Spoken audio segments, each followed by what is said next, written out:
Bonjour à tous et bienvenue sur le podcast Je peux pas, j'ai business. Je suis Aline, coach business chez The Bee Boost et chaque semaine, avec ce podcast, je vous donne les stratégies, les conseils, les astuces et surtout l'énergie pour booster votre business et accélérer vos résultats. Alors mettez-vous à votre aise, installez-vous confortablement et c'est parti pour l'épisode du jour.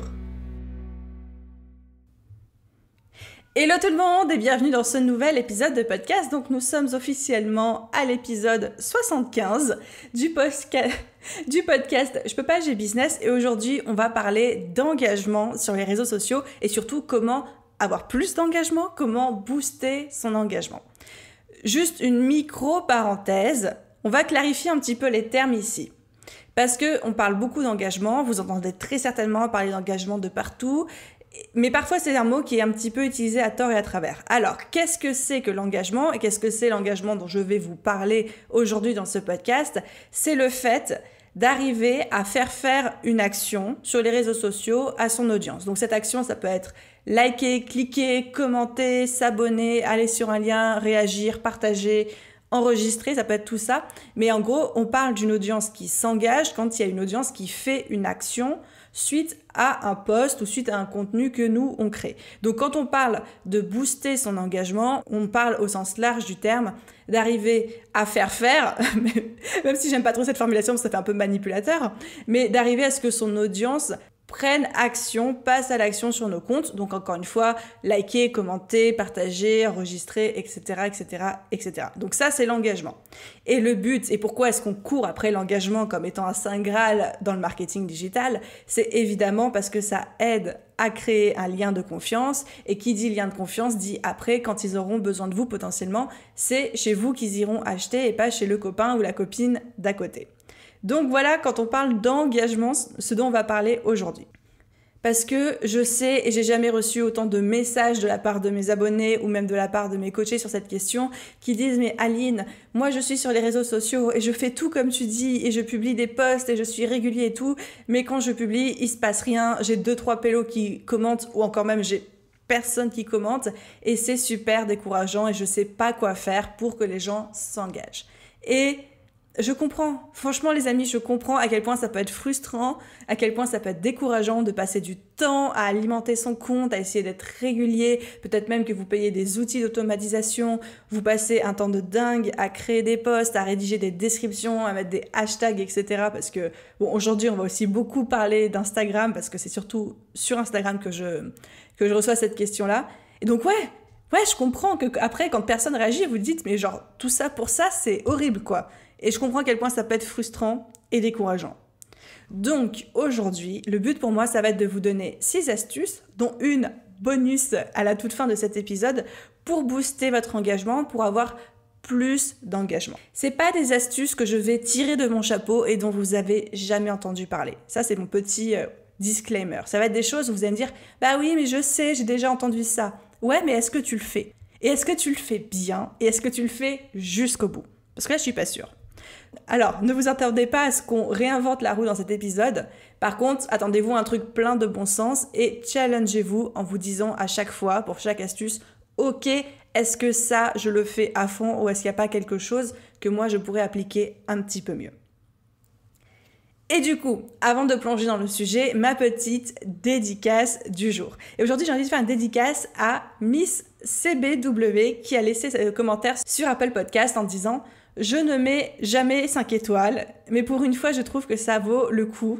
Bravo à toi, je te souhaite plein de réussite. Ce podcast est encourageant et inspirant. » Et un immense merci si j'ai pu mériter les 5 étoiles que d'habitude tu ne mets jamais. Enfin, je suis la plus heureuse, t'as refait ma journée et ma semaine. Donc encore une fois, je sais que je le répète tout le temps, mais un immense merci à tous ceux qui prennent le temps, qui prennent la peine de mettre un commentaire, de mettre une note quand c'est possible sur la plateforme d'écoute sur laquelle vous êtes, et même juste des fois rien que le fait de s'abonner au podcast, c'est un geste d'encouragement qui moi m'aide à monter dans les statistiques, à vous produire plus d'épisodes. Donc merci à tout le monde. Ok, retour au sujet du jour, l'engagement sur les réseaux sociaux. Première petite chose, avant de commencer à vous déballer les astuces, etc., il y a juste une petite chose que vous avez besoin de comprendre. Et je pense que c'est la vérité vraie, c'est la vérité qui fait un petit peu mal, c'est la vérité dont personne ne parle, parce qu'on parle engagé, mes abonnés s'engagent pas, ça commente pas, etc. Mais il y a un truc que personne ne dit. Accrochez-vous à vos chaises, asseyez-vous, concentration maximale. La chose que personne vous dit, les gens, c'est que c'est à vous de vous engager en premier lieu et pas à eux, pas à votre audience. Je répète, c'est pas à votre audience de s'engager dans un premier temps, c'est à vous. Est-ce que vous vous engagez auprès de votre audience? Est-ce que vous, en plus de créer du contenu, de publier, est-ce que vous allez liker? Est-ce que vous allez commenter? Est-ce que vous envoyez des messages? Est-ce que vous allez interagir? Est-ce que vous allez être sociable avant de leur demander de l'être avec vous? Oui ou non? Il y a fort à parier que ce soit un non pour la majorité d'entre vous. Et là, j'ai envie de taper un petit peu du poing sur la table, métaphoriquement parlant, parce que si je tape du poing sur ma vraie table, ça va faire du bruit. Mais à quel moment vous demandez aux gens de s'engager chez vous si vous-même, vous n'allez pas vous engager chez les autres? Vous voyez ce que je veux dire? On peut pas avoir le beurre, l'argent du beurre et le cul de la crémière, comme on dit. Il faut remettre les choses à leur place. On reçoit ce qu'on donne. Donc, la première chose à faire, avant même d'espérer avoir le moins d'engagement, c'est de vous déjà vous engager auprès des autres, auprès de la plateforme sociale sur laquelle vous êtes, ne serait-ce que pour des questions d'algorithme. Le fait que vous vous engagiez, ça va vous donner plus de visibilité vs quelqu'un qui ne s'engage jamais, d'accord ? Il y a cette règle en ce moment sur les réseaux sociaux qui fonctionne assez bien. Je précise bien en ce moment parce que, encore une fois, c'est les algorithmes, ça change tout le temps. Peut-être qu'au moment où vous allez écouter ce podcast, ce ne sera plus le cas. Mais en ce moment, ça marche extrêmement bien quand on publie un post, d'avoir été très actif 30 minutes avant et très actif 20-30 minutes après la publication. Donc vraiment d'avoir toute une période d'activité sur les réseaux sociaux qui entoure le moment où on poste. Donc faites le test sur Instagram, sur LinkedIn, etc. Essayez d'être actif juste avant de poster et juste après, en allant liker, commenter d'autres personnes, partager, répondre aux commentaires, aux messages. Moi, quand je le fais, j'ai vraiment la sensation que ça aide le post à décoller beaucoup plus vite en termes de visibilité, d'algorithme et ce qu'on appelle de reach. Donc le reach, c'est la portée du post, le nombre de personnes auxquelles c'est montré. Bref, tout ça pour dire, ne serait-ce qu'en termes d'algorithme, mais aussi en termes de, je suis désolée, mais d'humanisme, d'être humain et de logique, on s'engage, nous, avant de demander aux autres de s'engager chez nous. Comme on dit, il faut voir midi à sa porte avant toute chose. Ok, donc maintenant que la vérité vraie est rétablie, on va pouvoir passer aux astuces pour augmenter votre engagement sur les réseaux sociaux. La première astuce, c'est vraiment de connaître votre audience et votre client idéal sur le bout des doigts. Je sais que je répète ça à chaque fois, mais dans ma vision du business, dans le business tel que je le pratique et dans le business tel que je le vois pratiquer autour de moi, chez les personnes que j'admire, tout tourne autour du client idéal. Vous êtes en business pour servir. Vous êtes en business pour servir les autres. Vous n'êtes pas en business pour flatter votre ego, pour atteindre je ne sais pas quoi, pour devenir X ou Y, etc. Oui, bien sûr qu'il y a tout ça qui se produit, mais avant tout, quand on est entrepreneur, on est là pour servir les autres. Donc, qui est-ce que vous voulez servir? Parce que si vous ne savez pas qui vous voulez servir, ou si vous ne servez personne, vous ne pouvez pas avoir d'engagement. Ça, c'est la logique numéro 1. Donc, connaître son client idéal sur le bout des doigts, ça veut dire exactement connaître son niveau. Où est-ce qu'il en est dans sa tête? Où est-ce qu'il en est dans ses connaissances? Où est-ce qu'il en est dans ses croyances vis-à-vis de votre thématique? Qu'est-ce qu'il pense de votre thématique, de votre marché, de votre métier? À quoi il s'attend? Quels sont ses préjugés? Quelles sont ses croyances limitantes? Quelles sont ses frustrations? Etc., etc. Vraiment le connaître sur le bout des doigts, comme si c'était votre meilleur ami. Parce que quand vous le connaissez, vous allez pouvoir créer du contenu qui est adapté à cette personne, à votre client idéal. Parce que si votre contenu n'est pas adapté à votre audience, c'est même pas la peine d'aller chercher plus loin en disant « Aline, pourquoi j'ai pas d'engagement? Je fais tout comment tu dis. » Non, t'as pas d'engagement parce que ton contenu n'est pas adapté. Point. C'est pas le contenu qu'ils ont envie de voir. Et comment on connaît le contenu qu'ils ont envie de voir? En faisant son étude de client idéal et en la faisant sérieusement. C'est pas l'exercice de client idéal, c'est pas quelque chose qui prend 10 minutes à faire. C'est pas quelque chose qui prend 20 minutes à faire sur un bout de table, là, sur une serviette au restaurant. Non. Ça prend plusieurs heures de travail et ça doit être fait plusieurs fois dans l'année. Je recommande de le faire au moins tous les 6 mois. C'est ce que je fais dans mon propre business. Après, libre à vous de faire plus ou de faire moins. Mais faites-le sérieusement. Vous n'avez pas idée à quel point tout découle de là en business. Et mes coachés vous le diront, tout découle de là. Et comment est-ce qu'on peut faire une étude de client idéal approfondie qui soit pertinente aujourd'hui en 2020 ? Moi, ce que je vous propose, c'est que j'ai un super podcast. Je vous remettrai le lien dans cette description. Donc, c'est comment connaître son client idéal pas à pas ou comment déterminer son client idéal pas à pas. J'ai un trou. Je vous mets le lien dans la description et pendant 1 heure, vous vous mettez papier, crayon, le podcast dans les oreilles et vous m'écoutez et je vous guide pas à pas sur comment est-ce qu'on fait cette étude de client idéal. Voilà, ça c'était pour le tout premier point. La deuxième astuce, et là on va passer un petit peu de temps sur celle-là, c'est de poster le bon type de contenu. Ah, le bon type de contenu, mais qu'est-ce que c'est, Aline ? Bon, comme je vous disais, on va passer un petit peu de temps par ici, mais effectivement, toujours dans la même logique, en restant très simple, si votre contenu n'est pas adapté à la plateforme sur laquelle vous êtes ou à l'audience à qui vous voulez vous adresser, encore une fois, ne vous demandez pas pourquoi il n'y a pas d'engagement. Bon, déjà, c'est quoi un bon type de contenu sur les réseaux sociaux ? C'est un contenu, comme tout le monde dit, de qualité. Ok, mais c'est quoi un contenu de qualité sur les réseaux sociaux ? C'est un contenu qui est clair, un contenu qui est simple et un contenu qui est facilement assimilable et un contenu qui fait appel parfois à l'émotionnel. Ça marche extrêmement bien. Donc, je répète les 4 critères d'un beau contenu de qualité sur les réseaux sociaux, parce que c'est pas pareil pour un article de blog, un podcast, etc. Sur les réseaux sociaux, clair. Donc, clair, on peut pas l'interpréter d'une mauvaise manière. Simple. C'est pas quelque chose qui demande d'avoir un doctorat pour le comprendre, ou c'est pas quelque chose qui demande de faire du jus de cerveau pour l'assimiler. Troisièmement, pareil, facilement assimilable. Il ne faut pas demander trop d'efforts à la personne. Sur les réseaux sociaux, il y a tellement de quantité, on est tellement habitué à scroller vite, à liker vite, à commenter vite et à passer très très vite du coq à l'âne, que si vous avez des contenus qui demandent un effort cérébral, mais pour de vrai, les gens vont zapper, ne vont pas être intéressés parce que ça va être trop compliqué pour l'environnement dans lequel ils sont. Vous pouvez leur donner des contenus plus riche, on va dire, sur les plateformes type podcast, vidéo, etc. parce que vous aurez beaucoup plus d'attention de leur part que sur les réseaux sociaux. Sur les réseaux sociaux, les gens n'ont pas beaucoup d'attention à vous accorder, ils sont sollicités de 1000 et une manières différentes, donc il faut que votre contenu soit facilement assimilable. D'accord ? Il faut qu'il soit court. L'exemple que je donne souvent, c'est l'exemple des cacahuètes et du homard. On aime les cacahuètes à l'apéro, on aime le homard au dîner. Si vous donnez du homard à l'apéro, les gens vont pas être contents, d'accord ? Donc on va me donner des cacahuètes. Les cacahuètes, ça se mange facilement, c'est sympa, tu les grignotes sans vraiment y penser, c'est rigolo, etc. Ça, c'est les réseaux sociaux. Et dans votre contenu payant et potentiellement dans votre contenu plus étoffé, type article de blog, vidéo, podcast, là on peut donner le homard parce que les gens auront pris l'apéro sur les réseaux sociaux et seront prêts à prendre le homard avec vous. Mais si vous donnez du homard sur les réseaux sociaux, si moi demain je fais des posts hyper compliqués avec des grosses théories et plein de trucs machin, ça va pas fonctionner. Parce que les gens n'ont pas la disponibilité cérébrale et émotionnelle pour ce type de contenu à ce type d'endroit, c'est-à-dire sur les réseaux sociaux. Donc ça, c'était la première chose, avoir le bon type de contenu. Je vois trop de personnes encore sur Instagram qui essayent trop dur. Ils essayent trop. Ils en font trop. Non, il ne faut pas faire trop. Deuxième chose, par rapport au bon type de contenu, c'est important, surtout sur Instagram, moins sur LinkedIn, Facebook, de soigner ses visuels. Instagram est un réseau très visuel, donc si vos photos sont moches, même si votre contenu est excellent, si vos photos sont moches, ça va pas le faire. Tout simplement parce que la première impression que les gens vont avoir de votre post, avant même de lire votre texte, c'est votre photo. Si votre photo est moche, si elle donne pas envie, si elle n'est pas pertinente, si elle n'est pas cohérente, si elle est floue, si elle est mal faite, etc., les gens vont même pas se donner la peine d'aller plus loin.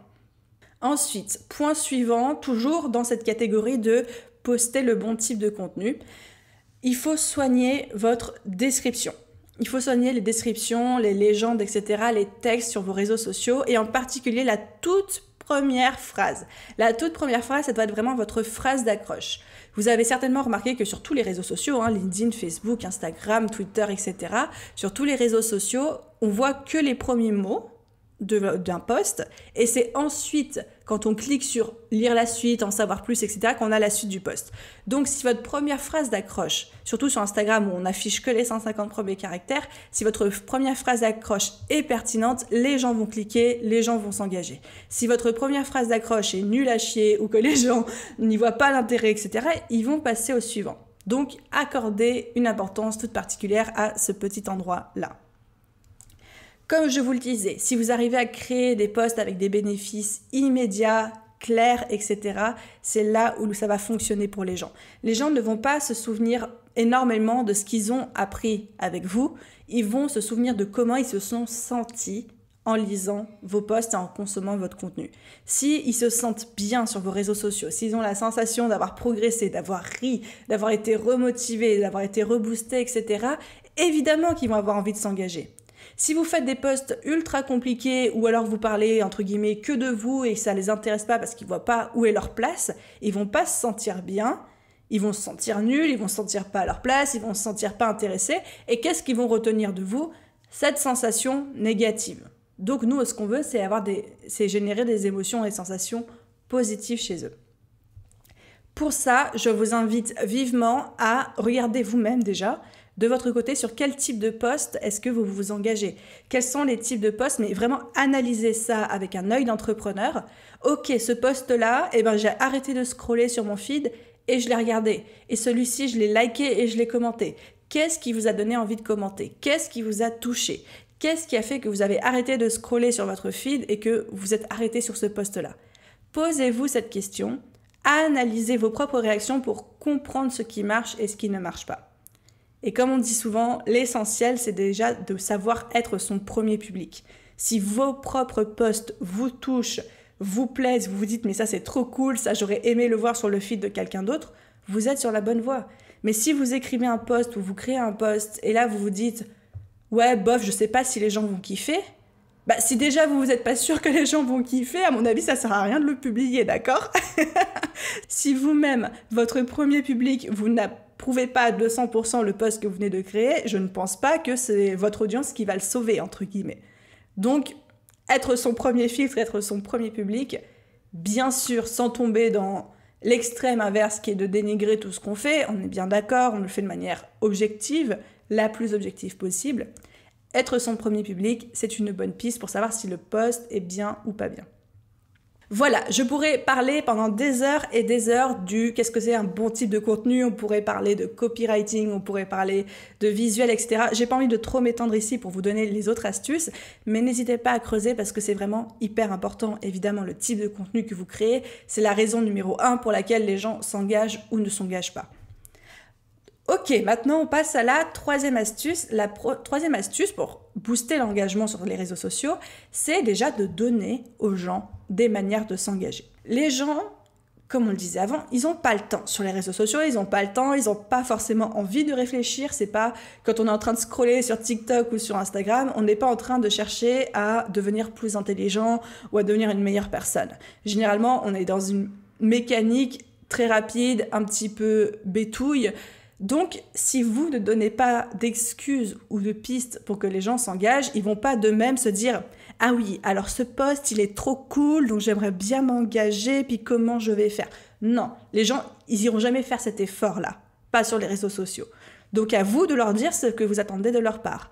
Et comment on fait ça? On pose des questions à la fin de ces posts où on demande aux gens leur avis, on demande leur opinion sur la question. Entre parenthèses, les gens adorent parler d'eux, ils seront toujours très contents de vous faire part de leurs avis. On pose des questions qui sont des questions simples, des questions ouvertes et surtout des questions qui ne sont pas trop compliquées ou pas trop personnelles. Ça, c'est aussi une erreur que je vois beaucoup. Des coachés, des fois, qui me disent « Mais Aline, je comprends pas, mais moi, j'en pose des questions et quand je vais voir le genre de questions qu'elles posent, bon, je caricature, c'est pas un vrai exemple, mais c'est des questions du style « Et toi, quelle est la plus grosse honte dans ta vie ?» Ou alors « Et toi, c'est quoi ton plus gros complexe ?» Mais non, évidemment que personne ne va répondre. Personne n'a envie d'afficher publiquement sa plus grosse honte ou son plus gros fail ou son plus gros complexe.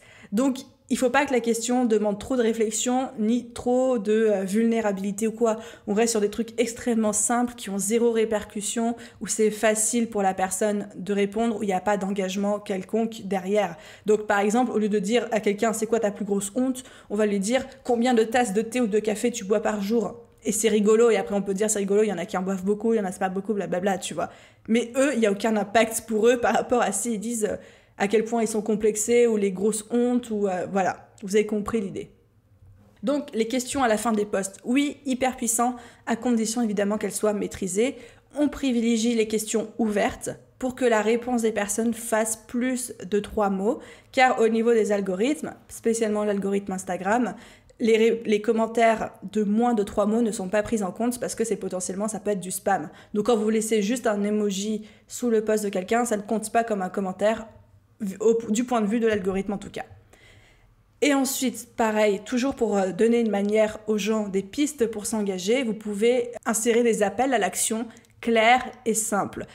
Il ne faut pas que les gens aient besoin de chercher 10 000 ans le lien dont vous parlez. Si vous avez envie de leur proposer par exemple un cadeau gratuit ou une promotion ou un bonus, vous dites lien dans la bio, point, on n'en parle plus, le lien est dans la bio, ou alors achetez ci, cliquez sur ça. Mais on commence pas à dire allez sur mon site internet, puis après allez dans l'onglet machin, scrollez jusqu'en bas de la page et là vous allez avoir un formulaire, rentrez votre nom. Non. Pareil, on reste super simple. Si vous voulez que les gens cliquent ou qu'ils fassent une action ou qu'ils aillent sur votre site internet ou à un autre endroit consommer du contenu, faites en sorte que le lien soit très très facilement accessible. Moins la personne aura besoin de cliquer, plus il y aura de chances qu'elle aille là où vous lui avez dit d'aller. Ensuite, notre 4e point pour booster son engagement, c'est ce que je vous disais tout à l'heure en début de podcast, c'est de vous engager, vous, avant de leur demander à eux de s'engager. C'est l'idée de tu donnes ce que tu reçois et tu reçois ce que tu donnes. Donc nous, on va aller s'engager, on ne va pas rester dans notre coin, on ne va pas faire cette connerie monumentale d'être sur un réseau social mais de ne pas vouloir sociabiliser avec les gens. On va interagir chez les autres, on va liker, on va mettre des commentaires, on va partager leurs contenus les plus pertinents. Quand les gens nous identifient dans des stories, on va les repartager en échange, on va les remercier, on leur envoie des petits messages, etc., etc. Jouez le jeu. Si vous voulez que les gens jouent le jeu avec vous, il faut que vous jouiez le jeu avec eux. On ne peut pas tout avoir sans rien faire. Ensuite, 5e astuce pour booster son engagement, c'est un minimum. Encore une fois, un minimum. On va garder les choses extrêmement simples, mais de maîtriser les bases des algorithmes des plateformes sur lesquelles vous êtes. Vous n'avez pas besoin d'avoir fait un doctorat en réseaux sociaux ou d'être ingénieur en physique quantique ou quoi que ce soit. Vous allez sur Internet, sur Google, vous tapez algorithme Instagram, algorithme Facebook, algorithme LinkedIn, enfin la plateforme sur laquelle vous êtes, et vous lisez 2-3 articles qui vous expliquent grosso modo, très simplement, les bases de l'algorithme de votre plateforme. Généralement, les bases sont très simples, régularité, surveiller ses heures de publication, répondre à tous les commentaires et les messages. Ça, c'est valable pour toutes les plateformes, mais c'est des choses. Je suis prête à parier que 90% d'entre vous, vous ne faites pas tout ça. Mais surtout, c'est des choses qui comptent au niveau de l'algorithme. Effectivement, des fois, on peut faire les meilleurs posts du monde. Si vous postez à minuit, une fois tous les 36 du mois, bah oui, bien sûr que vous n'allez pas avoir d'engagement. D'accord ? Donc, régularité. On poste régulièrement les réseaux sociaux. Je suis désolée, mais c'est plusieurs fois par semaine. Au minimum 2 ou 3 fois par semaine, minimum. On ne peut pas se demander pourquoi mon audience ne grandit pas quand on poste une fois par mois. Il y a des gens pour qui ça arrive, évidemment, on va toujours trouver des exemples, des contre-exemples, etc., des exceptions qui confirment la règle, mais dans les grandes lignes, on ne peut pas développer une audience, on ne peut pas développer un engagement, sinon on n'est pas là. C'est exactement comme quand, par exemple, vous avez la boulangère en bas de chez vous, si vous lui dites bonjour tous les matins, au bout d'un moment, elle va vous reconnaître, elle vous dira bonjour en retour. Mais si vous dites bonjour tous les 36 du mois, puis après plus rien pendant 3 mois, elle va juste se dire « Mais c'est qui ce débile qui me dit bonjour le matin? Est-ce que je dois le connaître? Qu'est-ce qui se passe ?» Sur les réseaux sociaux, c'est pareil. Si vous dites bonjour tous les jours aux gens, avec un post, etc., les gens vont commencer à vous connaître, vont commencer à engager avec vous. Alors que si vous leur dites bonjour une fois tous les 36 du mois, à chaque fois ils vont se dire « Attends, c'est qui celui-là déjà? Et puis pourquoi je me suis abonné à ce compte-là? Qu'est-ce que c'est ?» Enfin voilà. Ça, c'est la première chose au niveau de la régularité. Deuxième chose, les heures de publication. Ça paraît du bon sens, mais on évite de poster au milieu de la nuit et on essaye de s'adapter dans une moindre mesure aux horaires de votre audience. Si vous avez une audience, j'en sais rien moi, mais où c'est des très jeunes enfants, enfin j'espère pas parce que les très jeunes enfants sur les réseaux sociaux, moi je suis pas totalement d'accord, mais ça reste mon opinion personnelle, mais vous n'avez pas posté à 23h, ni à 22h le soir parce que potentiellement ils dorment. Enfin voilà, vous avez compris l'idée. Et ensuite, troisième petit point, comme je disais, répondre à tous les commentaires et tous les messages, même les messages relous, même si ça vous fait chier, même si c'est des questions, vous avez déjà répondu dans un post, auquel cas vous répondez, vous dites j'ai déjà répondu dans ce post ou j'ai déjà répondu dans cet article et vous mettez le lien en question. Mais l'algorithme prend en compte le fait que vous répondez à tout le monde et il prend en compte la rapidité à laquelle vous le faites. Plus vous allez être actif et rapide sur les réseaux sociaux, plus ça va jouer en votre faveur. Grande parenthèse, gros guillemets, évidemment, je ne vous encourage pas à être H24 sur Instagram pour répondre tout de suite à tous les commentaires sous prétexte que l'algorithme blablabla. Non, évidemment, votre boulot, vos clients, le travail rémunéré passe avant ça, mais ne laissez pas non plus des messages dormir pendant 15 jours dans votre boîte de réception parce que vous avez la flemme d'y répondre. Essayez, par respect pour la personne et par respect pour l'algorithme, d'y répondre dans les... Alors...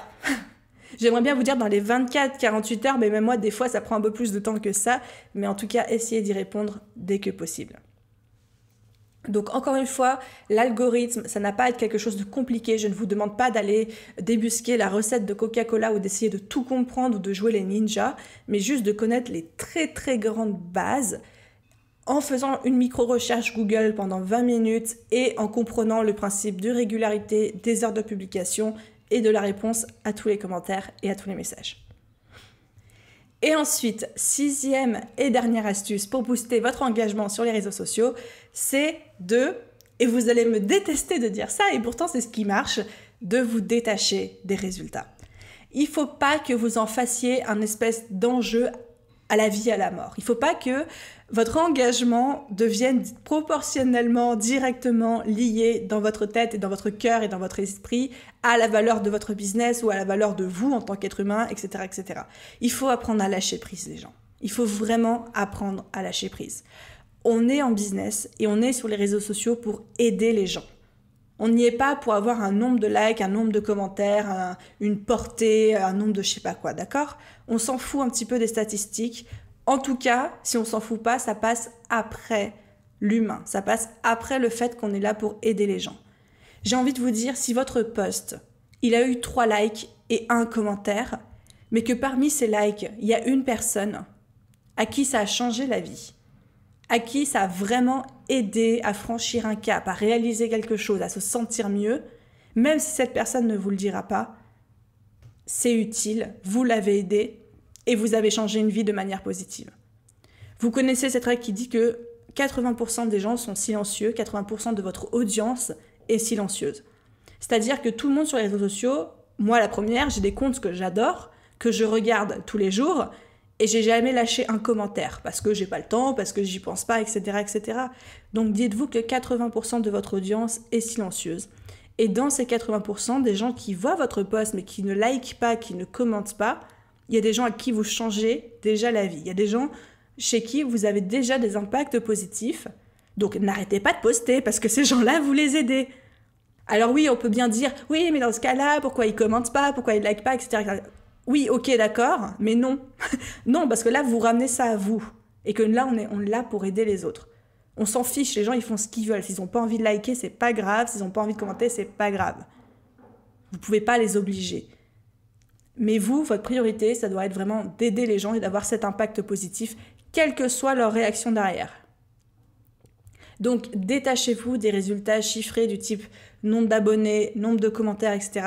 Je sais que c'est plus simple à dire qu'à faire, mais dites-vous vraiment 80% de mon audience est silencieuse et dans ces 80%, il y a des gens que j'aide déjà aujourd'hui avec mes posts et que j'ai envie de continuer à aider. Et même aujourd'hui, personnellement, dans mon business, je peux vous garantir qu'il y a des gens qui me contactent pour prendre des coachings avec moi, pour acheter des formations. Des gens, mais que je ne connais ni d'Ève ni d'Adam. Je les ai jamais vus liker un seul post, commenter un seul truc, m'envoyer un seul message et tout. Mais du jour au lendemain, il débarque, il m'envoie un message, il me dit « Ouais, j'ai suivi ta formation, c'était trop cool, j'adore ce que tu fais, au revoir. » Et là, je suis en mode « Qu'est-ce qui s'est passé ?» Mais vous voyez, pour toutes ces personnes-là, pour toutes ces personnes qui, pour le moment, ne s'engagent pas avec vous, continuez à poster, soyez réguliers, mais détachez-vous des résultats parce que les résultats, ce n'est que la partie émergée de l'iceberg.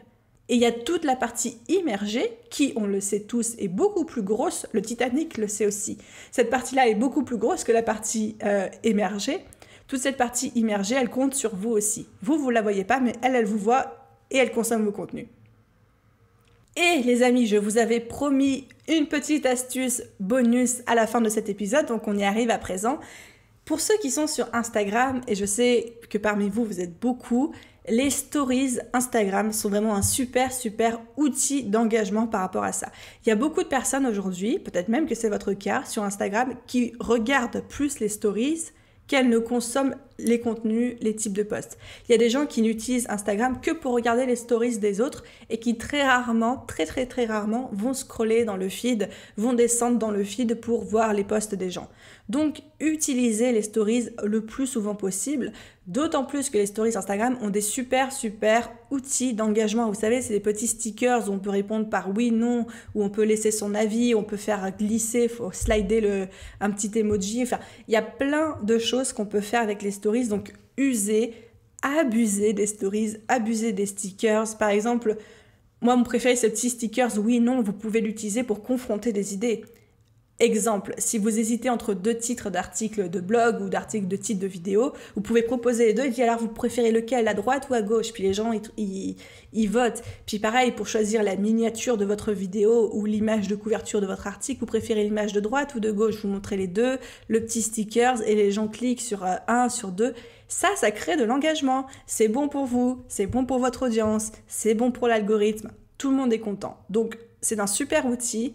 Je vous encourage vivement à en faire bon usage, surtout que comme c'est un format éphémère, les stories, ça n'a pas besoin d'être parfait, léché, très graphique. Vous pouvez vous filmer directement, vous pouvez montrer des backstage. Les gens adorent les backstage, donc éclatez-vous avec ce type d'outil-là, c'est hyper efficace.